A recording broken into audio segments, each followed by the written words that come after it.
Okay, as you can see here, we have almost ready this cast scene in the morning. We are almost set with it. Of course, we are using very basic lighting setup, but it works. You can see here the parallax is working great. The background is hyper real, Gaussian Splatting, and we have a couple of new extras back there. Our partners over there, of course, they're just work in progress. We have some glitches on them, as you can see, but it's just a work in progress. But we want to prove that it's possible to have extras there. Also, I need to fix this because I don't have big enough combos over there, so I'm using C-stands, but it works, kind of works. Okay, so we have today a different setup. As you see, we have magic hour, very orange. The challenge here and the objective here was to change the lighting setup for the background. As you can see, because it's full 3D in the background, all the objects are full 3D.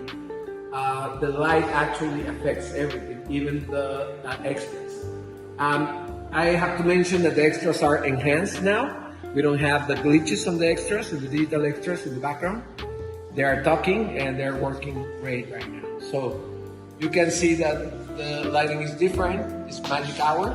And you can see even if you compare the shot with yesterday's shot, the shadows are different. And we did this because we want to demonstrate that it's full 3D. So it's working in parallax. And also right now I want to show you a little bit of the tracking quality of it. I will go handheld. As you know, handheld is one of the most challenging aspects of virtual production, techniques of virtual production. Of course, I can change the focus length and I can do the zoom. And there's a very interesting thing happening here with the glasses of the actor. As you can see, the glasses reflects realistically the background.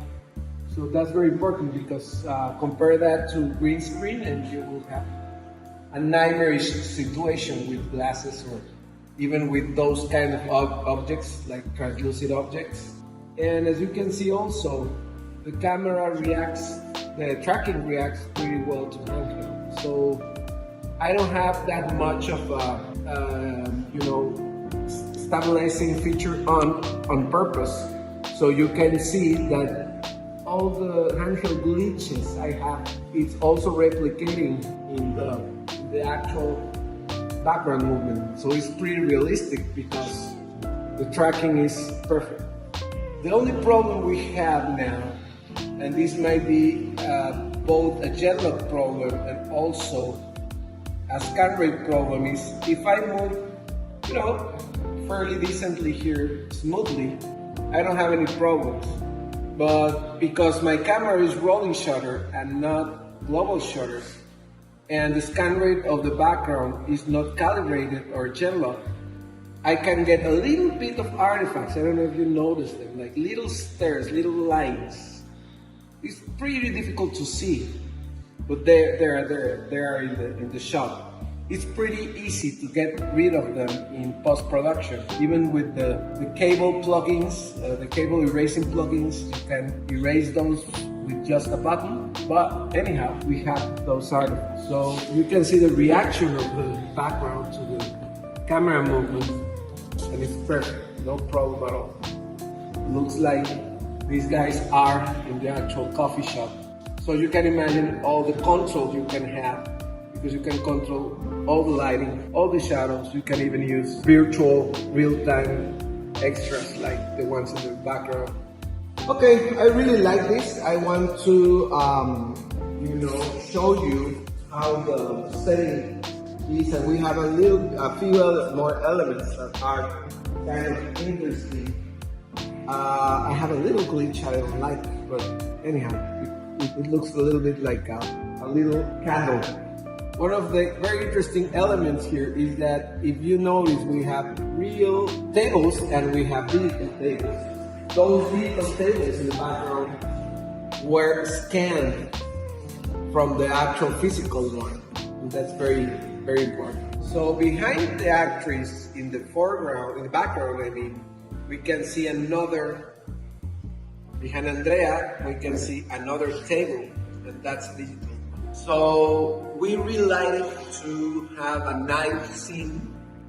It's a very simple lighting system, of course, it's just a proof of concept. It's really, really nice. And we have different kind of shadows in the background set. As you can see, the paintings in the upper right have very nice, smooth lighting.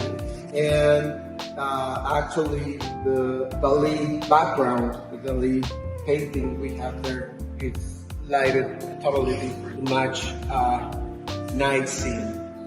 We will do a little bit of hazy so we can check out a different, most atmospheric setup. We have a little bit haze on the environment, so it's a little bit more atmospheric, as we can see. We can see in the left part here that we still have our meta-humans, our actors, and they're in different positions, just to change a little bit of it. So this is our third lighting configuration, and as you see, the full 3D background made with Gaussian Splatting is very flexible in terms of the ways you can change it and manipulate it. So I'm really happy what's happening with our tests.